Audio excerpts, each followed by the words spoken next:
So we'll go ahead and turn up the hit delay point. Let's do a we'll say it's going to be every 1 second right here.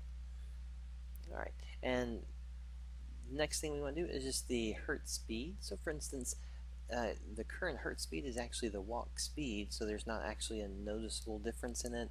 We'll go ahead and take the hertz speed down though. We'll say it's actually like a really slow crawl to get out of it. Right. And then we'll also turn the hertz message on so that you can actually see the hertz message appear. Now remember, whenever you do a hertz message, a points message on any of the tiles, the one thing to keep in mind is that in your text options here, let's scroll down to our text. So in the text option for the player, you want to make sure that you actually have it enabled. If you don't have this enabled, then even if you say show the message, remember it's not going to show anything because there's nothing to actually show on it. Alright, so by default, it's going to be starting just about in center, a little bit higher in center, and then we'll actually just change the text to black.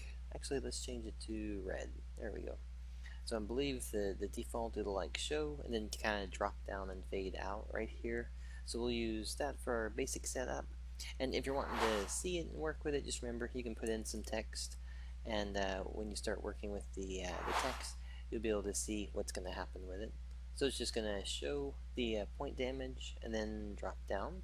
And then also remember, for any of the objects, you can actually add a, for instance, if you're wanting to show the plus or minus damage that gets accrued through it, you can actually say add prefix. So I can say add the prefix and it'll check whether it's a plus to it or a negative to it. And then if you want to add a prefix on text, you might want to have something that says hit, and then it does the value for it. Alright, so we'll use this one just as a basic so you can see it there. Alright. So again, we have the two options that we're checking for. So when we do get hit, notice now that we got hit with that 10 points, it shows, but also the movement's like really slow. So once I get hit, I'm like kind of crawling until it gets done with the hit state. And then the points show and then drop away. Alright, so there's a kind of a nice simple way, but it's a good way to control speed during a hertz state for the player.